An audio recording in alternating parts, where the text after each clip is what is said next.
Jueces y fiscales amenazan con una nueva jornada de huelga ante la falta de respuesta del ministro de Justicia, Alberto Ruiz Gallardón. La reforma judicial promovida por Gallardón ha puesto en contra prácticamente a todo el mundo: jueces, fiscales, abogados, secretarios judiciales, funcionarios y también consumidores. El endurecimiento del Código Penal, la ley del menor y sobre todo la reforma de la ley orgánica del Poder Judicial centran los principales cambios. Cada ley se encuentra en un punto diferente, pero sin duda la de las tasas es la que más polémica ha generado.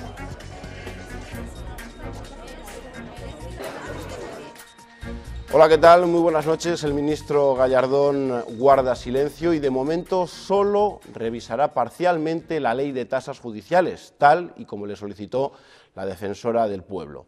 El ministro cree que todos estos cambios son necesarios si queremos una justicia moderna. Y sobre todo de emprender una serie de reformas encaminadas a llevar al siglo XXI un modelo obsoleto que ya no da más de sí. Continúa el tira y afloja. Gallardón no tiene previsto modificar el texto del Ejecutivo, así que los ciudadanos sufriremos, parece ser, una nueva jornada de huelga. Abogados, jueces, fiscales, cada uno tiene sus motivos. Lo que estamos es tratando de que haya una justicia digna para todos. Sin negociación de ningún tipo, cercenó de una manera muy importante nuestras condiciones laborales. Ahí hay que añadir también todos los indicios que se están viendo desde el Gobierno de privatización de la Administración de Justicia. Yo puedo aceptar que me quiten el sueldo, en el día de hoy, después de 3 años, me están quitando un 50% de mi sueldo.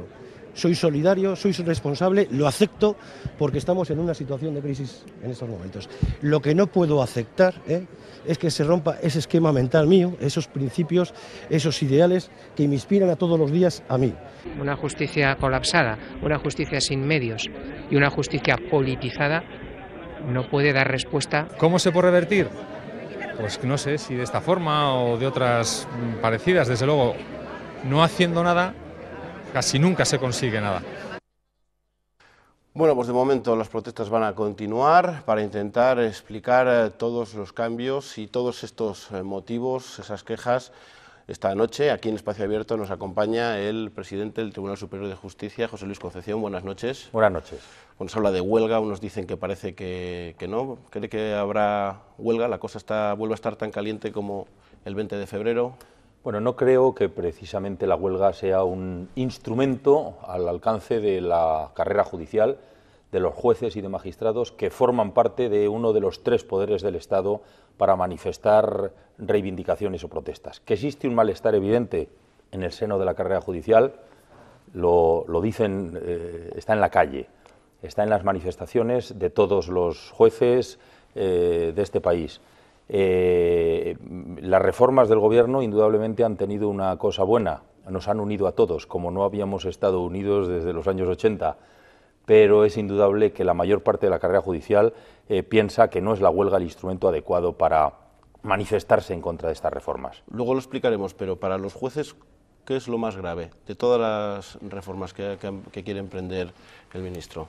Indudablemente la que tiende a convertir en letra muerta el órgano que constitucionalmente está diseñado como garante de la independencia del Poder Judicial. Creo que la ley orgánica del Poder Judicial, lo he dicho en muchas ocasiones, constituye, la reforma propuesta por el Gobierno, constituye un ataque a la línea de flotación de la independencia del Poder Judicial y por eso fundamentalmente nos estamos manifestando en contra. De ello hablaremos. Alfredo Prada, buenas noches. Hola, muy buenas noches. Usted es el presidente de la Comisión de Justicia en el Congreso. Charla, me imagino que casi a diario, con Alberto Ruiz Gallardón. ¿Tiene previsto dar marcha atrás ante la presión, las protestas y la queja de todo un sector unido, de todo el Poder Judicial? No, vamos a ver, yo creo que en primer lugar hay un diálogo en este momento muy fluido entre los que se quejan y el Ministerio. De momento se habla de proyectos de ley que son borradores, que son informes de las comisiones de expertos que se llevan meses reunidos para este gran proyecto de reforma, pero lo que no hay interés en el Gobierno y desde luego en el grupo parlamentario que le apoyamos al Gobierno, el Grupo Popular, es en dar marcha atrás en lo que es el objetivo. Se pueden rectificar muchas cosas, se puede hablar más, se puede comprender mejor lo que nos dice el presidente del Tribunal Superior de Justicia de Castilla y León o lo que nos dirán después otros ilustres invitados, pero el objetivo es muy ambicioso. Es decir, todos los que estamos en esta mesa y todos los que nos están viendo llevamos oyendo hablar de la necesidad de la reforma de la justicia desde el año 78, es decir, la gran asignatura pendiente del desarrollo constitucional en España ha sido reformar de verdad la justicia. Y hasta ahora, a lo largo de todos estos años, con gobiernos socialistas o con gobiernos del Partido Popular, lo que se han hecho se han puesto parches. Se han puesto parches que han ido haciendo modificaciones parciales de leyes importantes, pero esos parches se ha visto, se demuestra en el día a día, en el funcionamiento de la Administración de Justicia, que son insuficientes. Que seguimos teniendo legislación del siglo XIX, otra legislación de principios del siglo XX, y que hay que modernizar todo esto. Y termino. Lo que pretende este gobierno y lo que pretende el ministro Gallardón es fundamentalmente dar ese gran vuelco a la justicia, no poner un parche, sino hacer una gran reforma, que como todas grandes reformas, supongo que al principio sean difíciles de entender o de compartir. Unas reformas que son difíciles de compartir. Uno de esas patas que no están nada contentas son los abogados, por eso también nos acompaña hoy Jesús Verdugo. Buenas noches. Hola, buenas noches. El decano del Colegio de Abogados de Valladolid. Para la abogacía, la ley de tasas ahora mismo es su mayor preocupación en todo este cambio que quiere proponer Gallardón.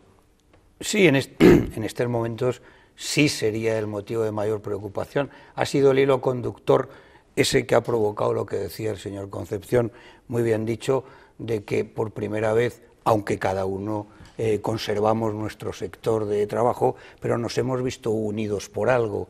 Quiero decir que ese unirse por algo, o ya lo he dicho, el hilo que nos ha unido, o esa cuerda que nos une, en estos momentos es la ley de tasas, que además de, quiero decir que el lunes de esta semana ha entrado en vigor la reforma publicada el sábado, igual que se publicó un sábado 15 de diciembre, creo recordar, que entraban en vigor después de una, llamémosla vacatio legis o no entrada en vigor por motivos muy curiosos, pues se dispuso un sábado en el boletín que el 17 de diciembre entraban en vigor, y el sábado pasado se ha dispuesto unos recortes, llamémoslo como viene a la moda ahora llamar, unos recortes en esas tasas, y han entrado en vigor el lunes pasado.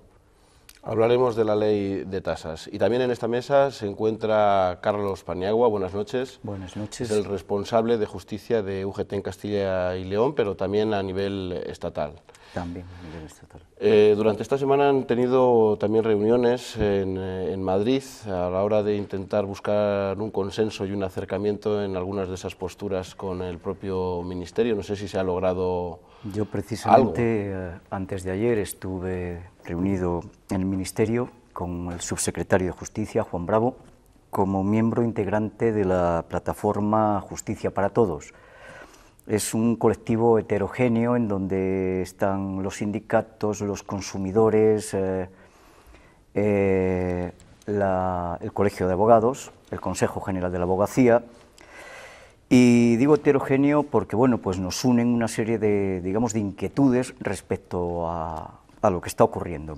En principio, una de las cosas que sí quiero resaltar con el tema de las tasas es que tanto todos los colectivos pertenecientes exclusivamente a la justicia, jueces, fiscales, abogados, nos está llevando una cuestión no que realmente nos afecte directamente en nuestras condiciones de trabajo. Es más, se puede pensar que el tema de las tasas es algo tan disuasorio que puede reducir incluso el trabajo.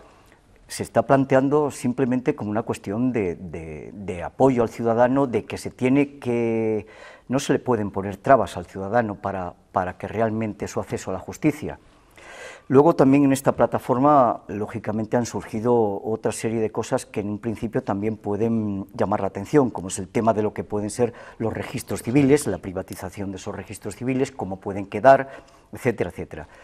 Si le parece, luego vamos entrando por partes, si hablamos de esos registros civiles, seguramente que esa privatización que ustedes ven a lo mejor no se comparta con otros ponentes de la mesa. Pero antes de entrar, porque el tema es bastante complejo, queremos ofrecerles a ustedes un breve informe de todos esos cambios que propone el ministro Gallardón. Y vamos a arrancar precisamente por esas tasas judiciales. Son constitucionales, pero tienen una cuantía muy elevada. Es la conclusión del informe de la Defensora del Pueblo sobre las tasas judiciales. Con este estudio, Soledad Becerril ha conseguido la rectificación del Gobierno. El Consejo de Ministros aprobaba el 22 de febrero el decreto ley por el que se rebajan las tasas un 80% de media. Y sobre esa petición, que es muy cualificada y es importante por cuanto recoge muchas demandas de los ciudadanos, pues se ha llevado a cabo un ajuste en esa norma. Luego pide una cosa que es razonable, que es anticipar por decreto ley alguna de las medidas de la Ley de Asistencia Jurídica Gratuita, y eso es lo que hemos hecho. El decreto también establece que se devuelvan las cobradas a los beneficiarios de la justicia gratuita desde que entraron en vigor en diciembre de 2012 y exonera de pagar en caso de divorcios de mutuo acuerdo, desahucios, violencia de género y menores con discapacidad. Esa voluntad del Gobierno de que, oyendo el ruido de la calle y fundamentalmente las protestas de todos los sectores interesados, ha recapacitado y ha prometido una modificación, pues me parece positivo. Desde su entrada en vigor, las tasas se han topado con la oposición frontal de jueces, fiscales y abogados. Descongestionará la justicia, pero será al coste de suprimir la propia posibilidad de justicia real al excluir amplias capas de la población, y se pasará de la tutela judicial efectiva a la tutela judicial en efectivo. Y han surgido voces que piden su derogación. Entendemos, el colectivo de abogados, que la ley de tasas debe ser derogada y que si se podrá proceder a una modificación de la misma, lo que debe procederse también es, paralelamente, una suspensión de la ley. Unas protestas en las que también se piden medios materiales y personales. La falta de medios es no ya manifiesta, sino lacerante. Y que se paralice la reforma del Consejo General del Poder Judicial. El Gobierno defiende que de los 20 vocales, 12 sean elegidos por los jueces y otros 8 por el Parlamento. El PSOE, que todos se elijan desde el Congreso, y UPyD, que todos los vocales sean elegidos por los magistrados. Tampoco ha recibido elogios de los empleados de la justicia. Órgano constitucional llamado a garantizar la independencia de los jueces, que con la proyectada reforma pasaría a convertirse en un apéndice del Ministerio de Justicia. 3 jornadas de huelga, concentraciones y manifestaciones. Las críticas le han llovido al ministro de Justicia, que defiende que sus motivos son más laborales que de defensa de la calidad de la justicia. ¿Cómo no van a protestar jueces y fiscales si les hemos quitado una paga extraordinaria? ¿Cómo van a protestar jueces y fiscales si tenían antes 18 días al año para asuntos propios y se lo hemos dejado en 12. ¿Pretende usted que me aplaudan? También la oposición está en contra del pago de tasas, la no reposición de las bajas de jueces, la reforma del Consejo General del Poder Judicial e incluso la ley del indulto. De hecho, han presentado un recurso en el Tribunal Constitucional. Tampoco están de acuerdo con que los registradores de la propiedad gestionen el registro civil. Tenemos que estar expectantes para que no se produzca una privatización en términos económicos de lo que era una gestión a través de los funcionarios públicos. Nosotros somos también funcionarios que adscritos a la Dirección General y al Ministerio de Justicia. Privatización, yo entiendo que no, ¿eh? Además, el Ministerio solicitó un informe sobre el estado de los partidos judiciales con la intención de reducir su número. Aún no se han producido cambios, algo de lo que se está muy pendiente en Castilla y León, una de las pocas comunidades autónomas que aún no ha recibido las competencias en materia de justicia. Bueno, de Castilla y León hablaremos más adelante, pero vamos con algunos de esos temas que hemos conocido en este informe. Lo primero, ¿de verdad ha habido un abuso en la utilización de la justicia? Sí que hemos hablado de la importancia de la modernización, pero este argumento se ha esgrimido durante estas semanas. Bueno, lo que justifica una ley de tasas es primero que las tasas ya existían en España, existen en la mayoría de los países de nuestro entorno. Lo que justifica unas tasas es que hay mucha gente que acude a la justicia teniendo medios económicos, porque hay que decir que todo aquel que tiene el beneficio de justicia gratuita no paga ninguna tasa, que es verdad que ha podido haber en una ley de tasas algún desajuste que la Defensora del Pueblo y el Gobierno ha reaccionado con rapidez y lo ha corregido de forma rápida, pero lo que sí es lógico es que no todos los ciudadanos tenemos que pagar el 100% de lo que utilizan otros ciudadanos, ¿no? Es decir, teniendo además posibilidad de recursos económicos. Ahí vienen las tasas, que es un servicio para otras muchas cosas establecido, insisto, en todos los países de nuestro entorno o incluso en países de América Latina.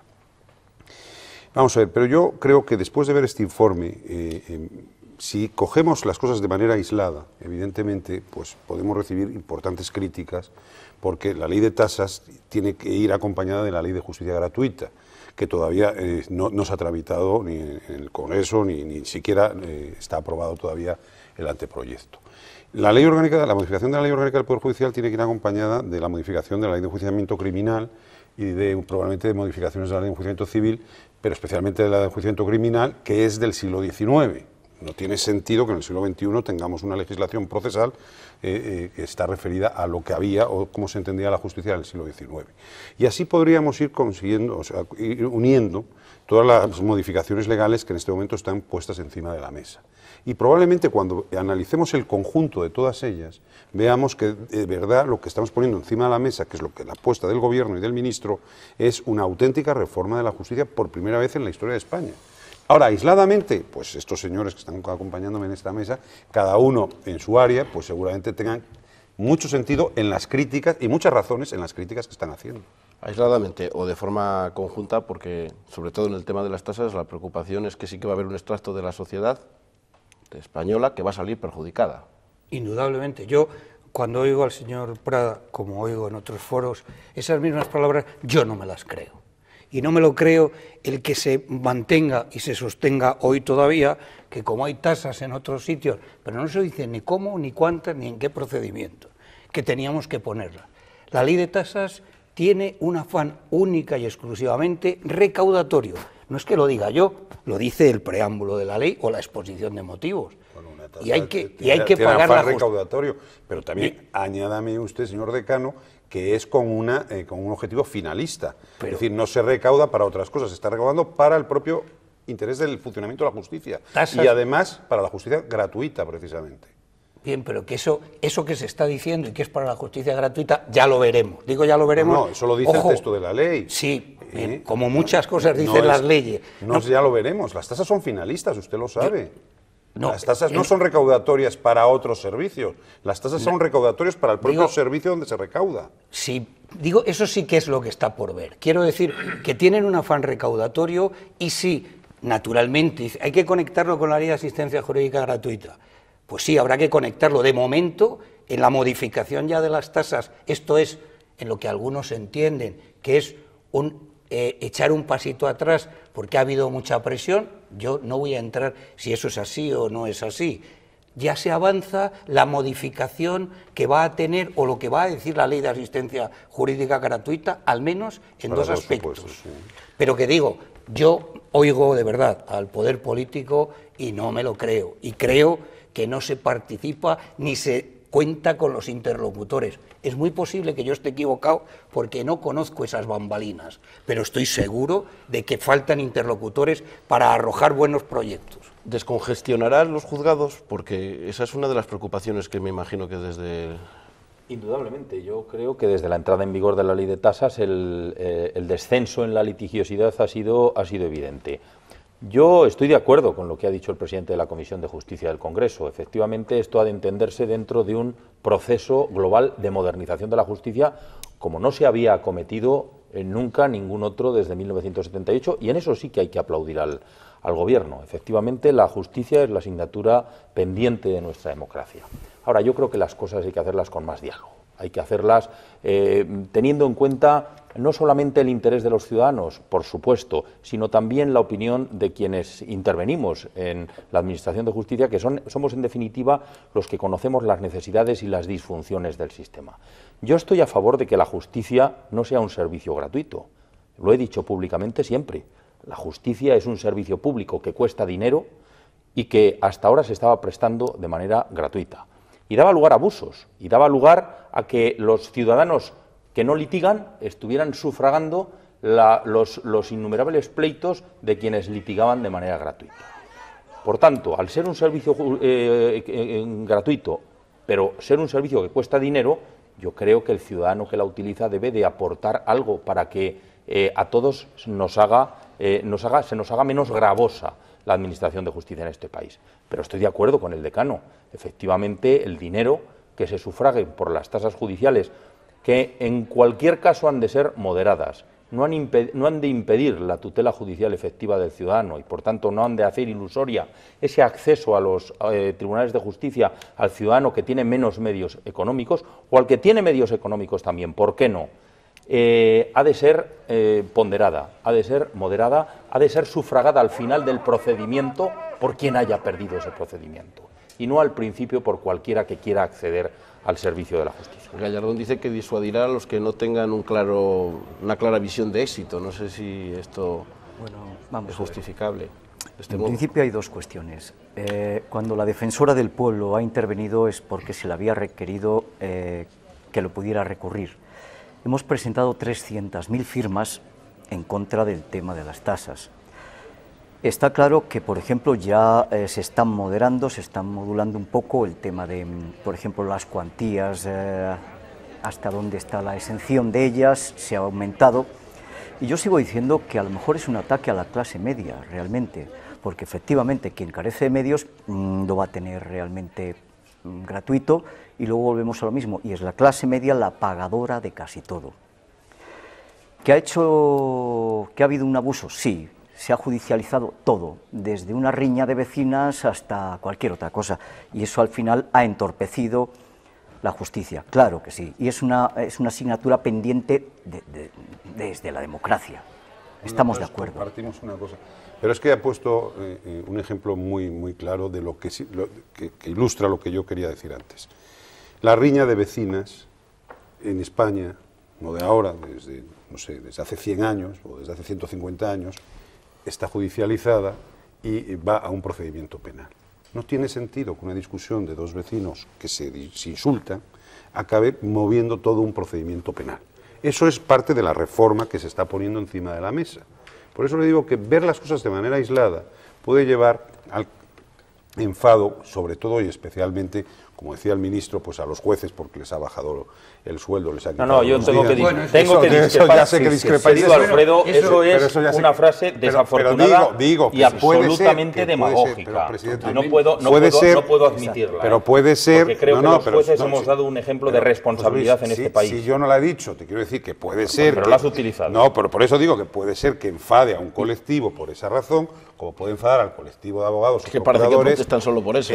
No, y eso además, vamos a ver, yo creo que, no sé si el contexto es completo o no, pero evidentemente la Judicatura española y la Fiscalía española no está enfadada por eso, está enfadada probablemente por otras cosas. También ha dicho que queríamos la ley de tasas a los jueces porque habíamos pedido una ley de pensiones para nosotros, o sea que... Bueno, había un informe de una asociación que le decía algo similar. No, pero lo que quiero decir, ese del ejemplo de la riña de vecinos, es el ejemplo claro de decir, ahora cuesta dinero a todos, porque entra dentro del ámbito penal, donde hay que decir también que no hay tasas en el ámbito penal, pero cuesta dinero a todos. Eso se quiere quitar y se quiere desjudicializar, porque no tiene sentido que dos vecinos, porque se insulten por la mañana, tengamos un procedimiento penal cuando hay procedimientos penales importantes que necesitan celeridad, que necesitan rapidez, que necesitan eficacia, y también hay que decirlo, no estamos en un contexto económico para inyectar a la Administración de Justicia lo que de verdad le hace falta, que serían muchos millones de euros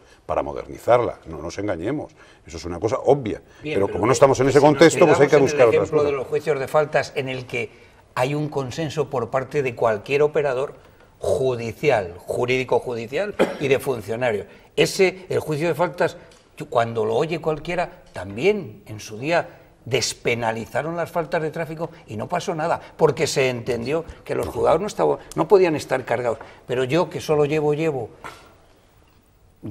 doblemente 37 años ejerciendo, yo, como hay muchísima gente, como tú, como señor Concepción, como cualquiera, sabemos cuáles son los males. Parece que se descubrió la pólvora en el año 84 con la gran reforma de la ley de enjuiciamiento civil. Dijeron, verás cómo disuadimos a los ciudadanos.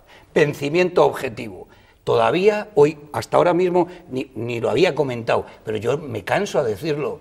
¿Por qué no hacen desaparecer el vencimiento objetivo que está provocando en muchos de los supuestos y para muchas personas soportar cargas insoportables, por emplear la misma palabra? Quiero decir que hay tantas cosas, y por eso he dicho que falta interlocución. A mí, cuando oigo las frases como la que dijo el señor Gallardón, esa de la que discrepaba inmediatamente, que le ha hecho saltar a don José Luis Concepción, como es lógico del asiento, a mí me parece que parecen frases de taberna, sin desmerecer las tabernas. Es decir, ¿cómo no van a estar enfadados si les he quitado? No entremos en ese debate, es decir, porque...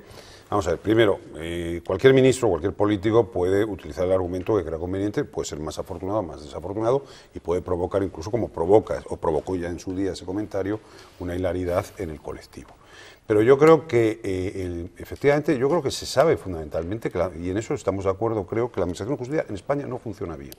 En otros países del mundo tampoco funciona muy bien, hay que decirlo, pero hay que ser ambiciosos, y yo creo que es lo que este gobierno ha puesto encima de la mesa, de ser ambiciosos en conseguir que esto funcione bien de una vez por todas. Hablabas antes del tema de las faltas y demás, pero me viene a la cabeza la mediación. En España no tenemos todavía la costumbre de la mediación. Claro. Pero se está trabajando para la mediación en todos los órdenes jurisdiccionales, para que exista mediación, y eso es positivo, es decir, porque descongestiona lo que es necesariamente judicial y que debe estar. Claro, entonces el arbitraje, la mediación, la justicia gratuita, la modificación ya de la ley de tasas, una nueva forma de entender el Poder Judicial, una nueva ley de enjuiciamiento criminal, una reforma del Código Penal, etcétera, etcétera, etcétera, todo eso es lo que, cuando esté encima de la mesa, se puede discutir, en mi opinión. Hombre, pues a lo mejor había que haber empezado por otra cosa, no haber llevado la ley de tasas hasta que no hubieras llevado la ley de justicia gratuita a la par. Puede ser, eso es razonablemente discutible. Vamos avanzando porque hay muchos temas encima de la mesa. En mesas, precisamente, se ha reconocido que fue un error. En esta mesa, precisamente, de la justicia gratuita. O sea, que realmente el rectificar es de sabios, pero es que los tiempos no se están jugando. Y luego las palabras de Gallardón ahí no solo fueron desafortunadas, no lo sé si realmente fueron. Es una persona, es un político que marca muy bien las cuestiones, ¿eh? Y cuando dice algo, lo dice sabiendo qué dice y si quiere provocar una reacción. Ahora mismo con el tema de las tasas y el tema de su salida con la defensora del pueblo, pues seguramente ahí ha sido un tema que se ha descontrolado, porque a lo mejor donde podría haber vendido estas pequeñas reformas y el tema de la justicia gratuita era precisamente con la plataforma, que hubiera sido una gran foto pública. Entonces, precisamente una persona que consideramos muy inteligente, no le podemos decir desafortunadas, nada, lo dudamos.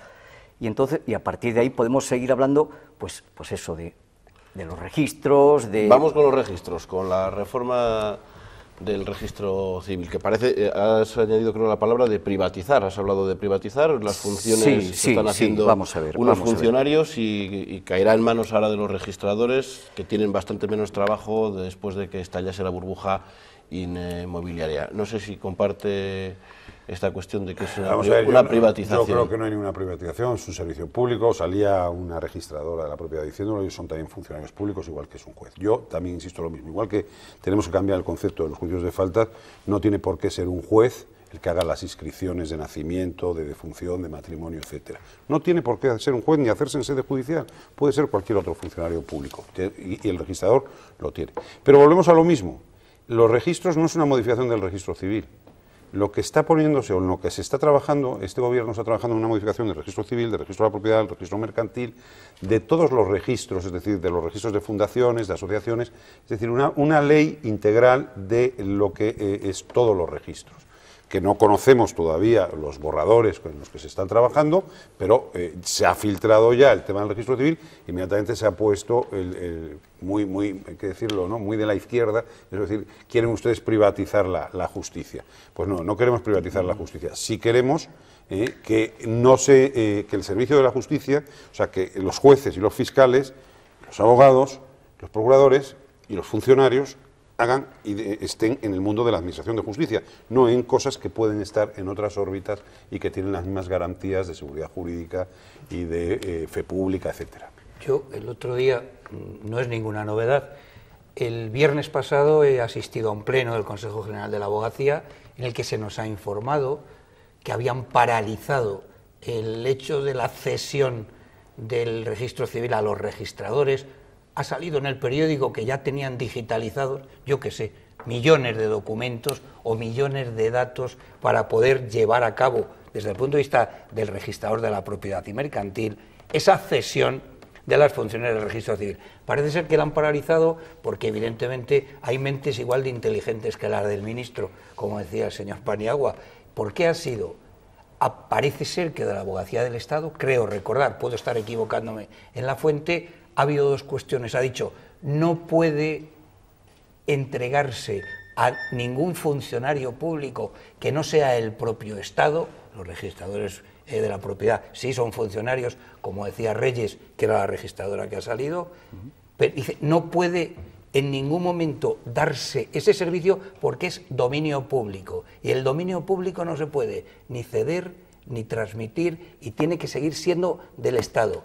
Y había una segunda cuestión por lo que se había paralizado, que es que además de ser de dominio público, se estaba infringiendo abiertamente la Ley Orgánica de Protección de Datos. Los datos relativos a la personalidad, me remontaría cuando estudié en Civil 1, la personalidad, eso es propiedad del Estado y esos datos no se pueden ceder a nadie y tienen que seguir en el Estado. Por tanto, creo, a lo mejor me equivoco, pero quiero decir, si puede que esa información sea correcta, pero vamos a ver, está paralizada no quiere decir que no se vaya a realizar, que haya que adaptarle más. Es que el problema, yo insisto, es que estamos hablando de un borrador.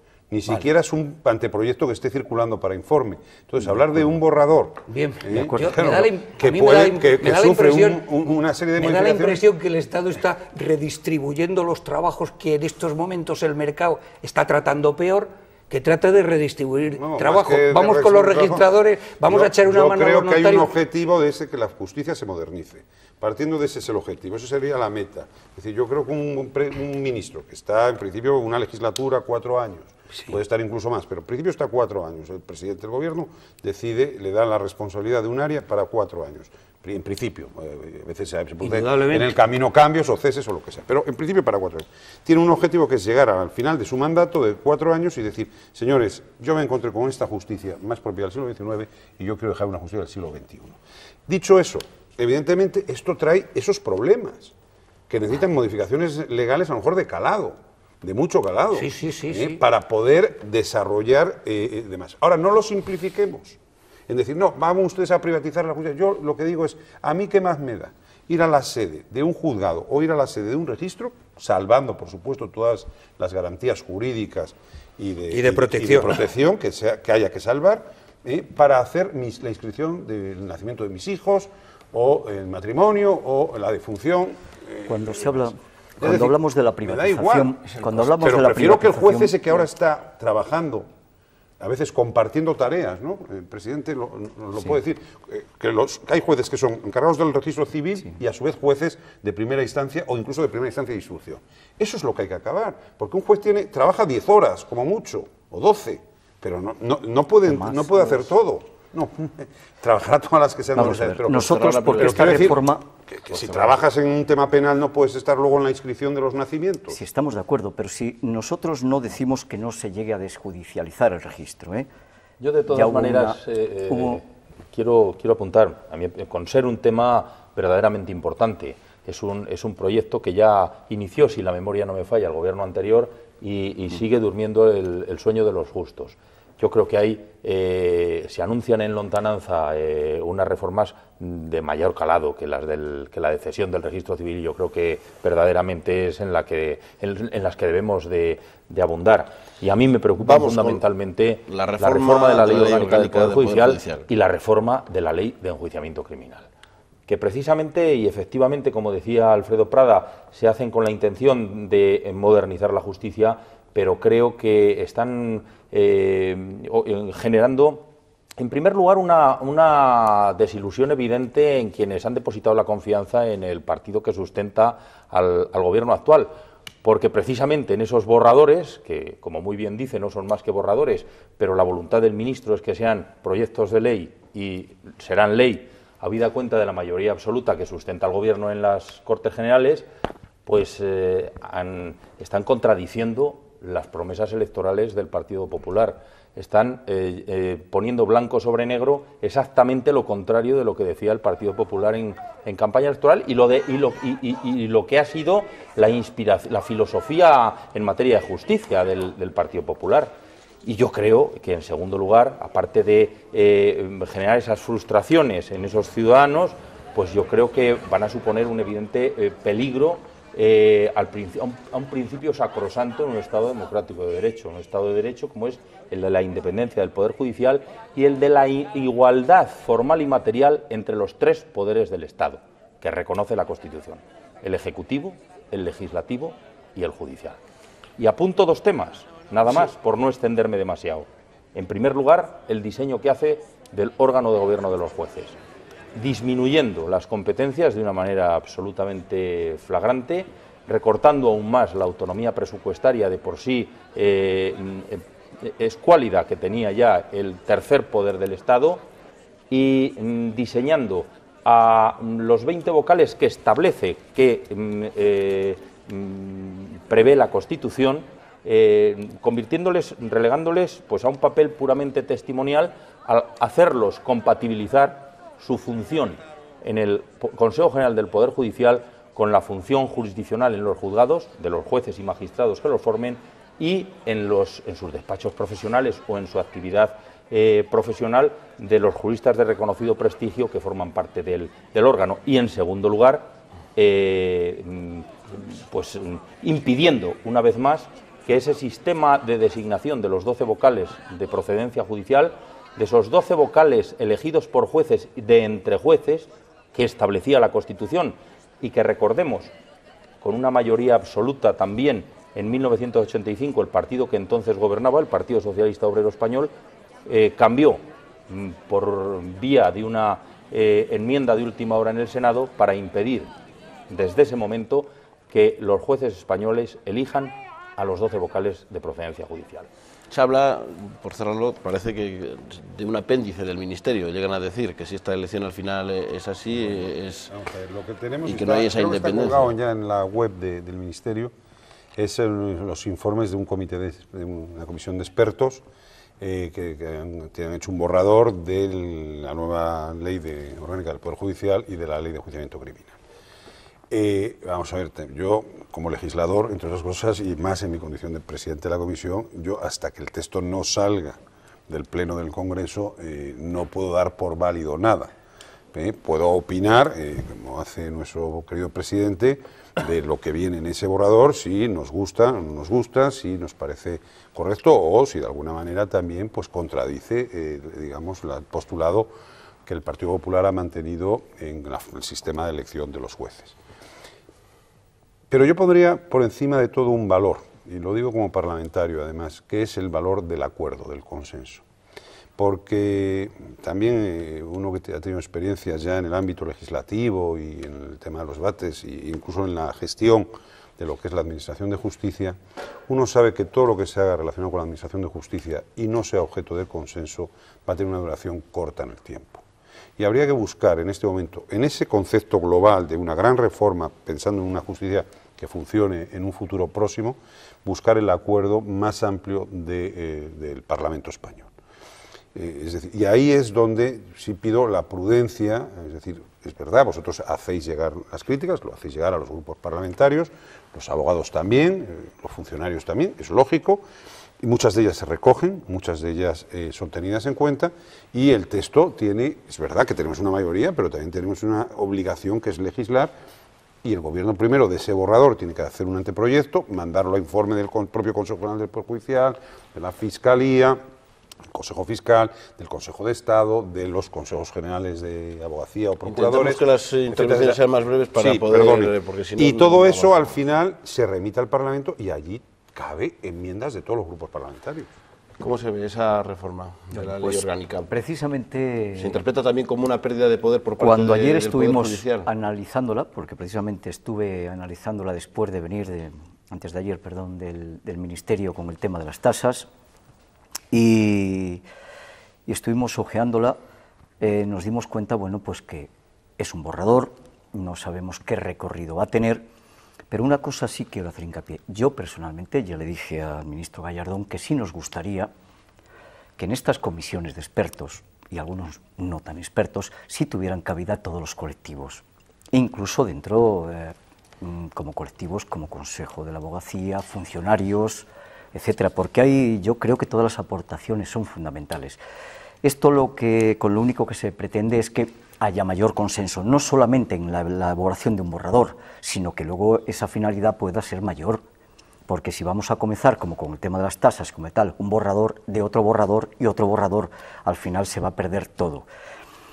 Está clarísimo que el tema de los jueces en ese borrador de la ley orgánica incluso plantean cuestiones que sí de la huelga, etcétera, etcétera, tema de funcionarios, el tema de las ejecuciones, cosas que podrían tener una trascendencia tremenda en este país. ¿Por qué? Porque las llevamos hablando, en estos colectivos, las llevamos hablando tiempo sin que se haya concretado nada. Por primera vez ayer se concretó con este borrador. Yo sigo diciendo... Bueno, parece que vamos por el buen camino en ese sentido, por salir un poco en defensa del gobierno. No, vamos a ver, reuniones con esta plataforma sí está viendo. Que se debería de profundizar y tener un diálogo mayor, desde luego. Eso sin duda, yo eso lo comparto 100%, y con los colectivos, tanto asociaciones y estamos de acuerdo, jueces, puesto fiscales, que incluso abogados, etcétera. Yo he estado en reuniones con las 3 asociaciones de jueces, de fiscales, y hay realmente, muchas veces lo único que sabemos es lo que no queremos, que es lo que nos une. Y no queremos que, pues ya no es entrar en las privatizaciones, no queremos que realmente pues, la justicia sea una moneda de cambio para ciertas cuestiones. Queremos la tutela judicial efectiva. Todos los actores de la justicia estamos interesados en dignificar la justicia, que yo creo que ha estado muy al margen, sin medios, sin nada, porque la agencia tributaria funciona estupendamente, la seguridad social, y seguimos yendo a juzgados en donde no hay un triste ordenador y estropeado, no hay tóner para una fotocopiadora. Son cosas realmente tristes. O sea, eso no está dentro de la reforma, pero es una de las principales quejas, ¿no? La falta de medios en la justicia, que está retrasando que la justicia incluso sea más lenta de lo que ya es de por sí. Bueno, la justicia tradicionalmente arrastra esas faltas de medios personales y materiales, lo hemos dicho siempre, y nunca ha habido interés en solucionarlo. Decíamos antes que la justicia es lenta, que la justicia funciona de una manera imperfecta, indudablemente, pese al esfuerzo de todos los funcionarios, de todos los secretarios judiciales, de todos los fiscales, de todos los jueces y magistrados de este país, que trabajan muchas veces muy por encima de sus posibilidades. Efectivamente no ha habido ahí sí que me hubiera gustado, o me gustaría que hubiera un consenso evidente entre todas las fuerzas políticas para que los tribunales de justicia tuvieran a su disposición no los medios materiales que sobran en otras áreas de la Administración, que son con los que ahora mismo nos están dotando, sino que tuviéramos verdaderamente, como tienen la exigencia tributaria, la seguridad social, medios punteros, medios del siglo XXI para dar una justicia del siglo XXI. Los indultos, quiero preguntar por los indultos porque también están encima de la mesa, no solamente porque está previsto que haya una reforma, también desde el Partido Socialista. Esta semana ha habido un debate en la Comisión de Justicia precisamente con varias proposiciones de ley. Y que cuando sale un indulto, para la reforma yo creo que también hay muchas quejas, sobre todo en el sector, por parte de los jueces, después de que hay un trabajo de tiempo y de dinero, que al final esta medida de gracia haga que una persona vuelva a salir otra vez a la calle. Quiero saber vuestra opinión y por dónde deberían ir los indultos. Yo muy brevemente creo que evidentemente también estamos en una legislación que tiene más de 140 años de historia, que se reformó un poquito parcialmente hace 25 años aproximadamente, y que hay que modificarla. Y que hay que modificarla en el sentido de decir, el indulto el ministro es ministro de Gracia y Justicia, precisamente porque tiene la gracia de poder conceder los indultos en lo que era, ¿no?, el sistema tradicional español. Pero que tenga que haber potestad de indultos, sí, que tiene que estar más formateado, por decirlo de alguna manera, también. ¿Por qué? Pues porque lo que ha dado objeto a este debate fundamentalmente ha sido la sentencia, ¿no?, del tribunal, en el que dice que el gobierno se extralimitó en el indulto a una persona muy conocida, se puede decir, porque es público, que es Alfredo Sáez, presidente de Banesto, y un indulto dado por el anterior gobierno, el gobierno socialista, ¿no? Y se dice por el tribunal que ha habido una extralimitación de lo que podrían ser las funciones propias de un indulto por parte de un consejo de ministros. Alarma social, que es lo que genera.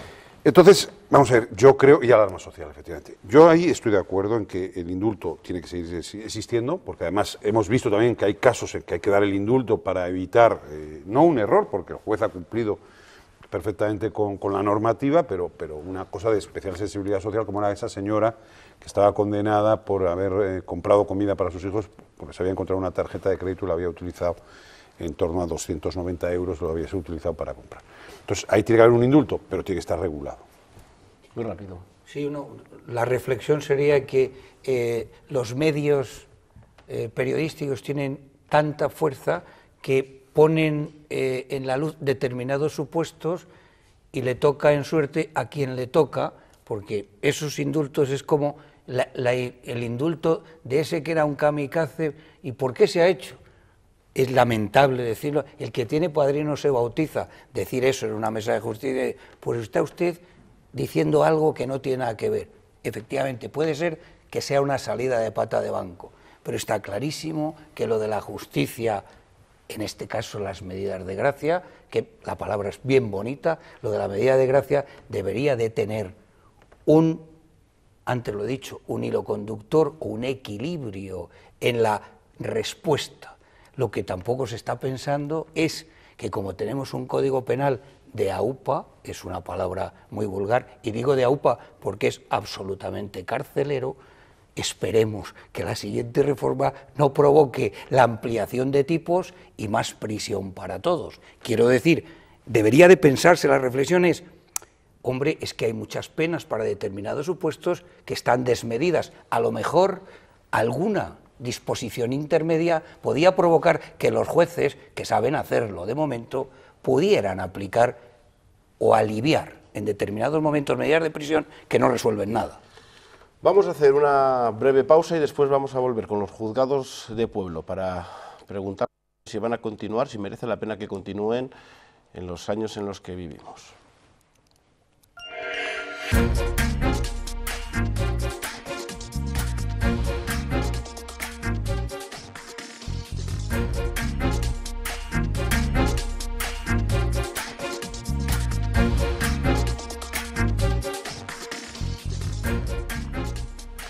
Seguimos en Espacio Abierto analizando la reforma judicial, unos cambios que llegan sin que Castilla y León haya recibido las competencias en esta materia. Algunos opinan que deberían devolverse al Estado. De esto hablaremos, pero antes hemos dejado con la palabra en la boca al presidente del Tribunal Superior de Justicia sobre el tema de los indultos, su opinión. Muy breve porque tenemos poco tiempo. Yo creo que es una reminiscencia del Estado absoluto, es una injerencia absolutamente inadecuada de un poder del Estado, del Poder Ejecutivo, en las funciones del Poder Judicial, y como tal no se compadece con el principio de separación de poderes que en todo Estado moderno debe existir. ¿Nos ha venido bien que Castilla y León no tenga las competencias de justicia? ¿No se ha llegado a un acuerdo? ¿Eso ha sido un tema económico? Hemos ido con el pie cambiado en relación con otras comunidades autónomas que las tienen desde hace 20 o 30 años. Yo pienso que hay competencias, no solamente en materia de justicia, en materia de sanidad, en materia de educación, que nunca deberían de haberse transferido a las comunidades autónomas. Por supuesto la justicia, porque el Poder Judicial es el único poder de los tres, que es único, está diseñado constitucionalmente como único poder para todo el Estado. ¿Hubiera cambiado algo la situación que atraviesa la justicia aquí en Castilla y León si las competencias las llevase la Junta de Castilla y León? Yo me temo que no mucho, pero yo, desde un punto de vista egoísta, estamos estupendamente, por lo menos los abogados, y en lo que al turno de oficio se refiere, que aunque mal retribuido, que es una coletilla, pero aunque mal retribuido, tenemos la suerte de poder ir cobrando, aunque sea cada 6 meses o cada 2 trimestres después de vencido uno, se sigue cobrando. Hay muchas comunidades que están alzados en armas, nuestros compañeros abogados, Andalucía, Cataluña. La ley de enjuiciamiento criminal es que desaparecen los jueces unipersonales, como los conocemos ahora, y vamos a tribunales de instancia, tanto en el orden civil, bueno, y leyendo también el proyecto o el borrador de la Ley Orgánica del Poder Judicial. Tribunales de instancia, en definitiva, con lo cual cambian los conceptos y esos juzgados de pueblo, como decía usted, juzgados de primera instancia de instrucción, antiguos juzgados incluso de distrito convertidos en juzgados de primera instancia de instrucción, pues como tal desaparecen, pero eso no significa que se vayan a cerrar ninguna actividad judicial o sedes judiciales, tal y como por lo menos hasta la fecha lo acaba de decir además recientemente el director general de Relaciones con la Administración de Justicia a los abogados de Málaga. Y tal y como el propio ministro ha dicho, que no queda comprometido por aquel informe anterior que venía de la legislatura pasada. Esta semana el presidente del Tribunal Superior de Justicia ha estado por Sagún, por León. ¿Se va a mantener el juzgado de Sagún? Eso depende del borrador que se apruebe, que se acabe aprobando. Yo siempre he dicho que estamos funcionando en el siglo XXI con un diseño, con un mapa judicial del siglo XIX. La cercanía al ciudadano no se mide hoy en kilómetros de distancia, sino en tiempo de servicio, y efectivamente esa reforma de la demarcación judicial debe de venir acompañada de un proyecto integral de organización judicial. Los tribunales de instancia debemos ir a una competencia más amplia que la de los partidos actuales, pero eso no quiere decir que los edificios judiciales, muchos de ellos de reciente construcción o recientemente rehabilitados, desaparezcan de los partidos, de las cabeceras de partidos judiciales actuales, porque el Poder Judicial debe de seguir teniendo presencia en todos esos puntos de nuestra geografía. Quedan muchos temas encima de la mesa. Bueno, los fiscales que van a quitar casi el trabajo a los jueces en las investigaciones, aunque luego las medidas cautelares y todo eso. Evidente, y en el que el Partido Popular ha vuelto a contradecir su filosofía en materia de justicia, porque hasta que llegó al gobierno se manifestaba contrario, con buen criterio desde mi punto de vista, a la instrucción de los procedimientos penales por parte del Ministerio Fiscal. Yo creo que constituye un motivo de preocupación, porque así como el Poder Judicial, los jueces se rigen por el criterio de independencia, el Ministerio Fiscal se rige por los criterios de jerarquía y de dependencia orgánica, y es muy peligroso que alguien que no es independiente, salvando la profesionalidad tremenda de los miembros del Ministerio Fiscal, acaba instruyendo causas por delitos. Que en el borrador lo que se dice es que es el instructor, usted lo señala muy bien, las medidas las decidirá siempre un juez de garantías, pero las medidas cautelares, las medidas de reducción de libertad, etcétera, eso sigue en manos de los jueces. Eso sigue en manos de los jueces, en el borrador. Veremos cómo queda. Que han aprovechado el borrador anterior. Quiero Claro. decir, la ley de enjuiciamiento criminal, que parecía, o lo fue, un canto al sol del anterior gobierno, porque la presentó cuando le quedaban, yo creo que 20 días de vigencia, por lo que se veía en la calle, presentó el borrador de la ley de enjuiciamiento criminal, que yo aquel le leí un poco y espero leerme el siguiente, pero en las líneas generales es el mismo. Evidentemente se le darán unos matices, pero es el mismo. Bueno, pues seguro que da para muchas mesas redondas y todavía, como no está cerrada la reforma de la justicia, lo mismo les emplazamos en unos meses para volver a hablar si Gallardón ha acertado o no ha acertado en modernizar la justicia de este país. No tenemos tiempo para más. Gracias a los cuatro por estar esta noche aquí en Espacio Abierto. Ya saben que en la información, la actualidad continuará con Juanma Pérez en el informativo de medianoche. Nosotros volvemos ya el próximo jueves. Buenas noches.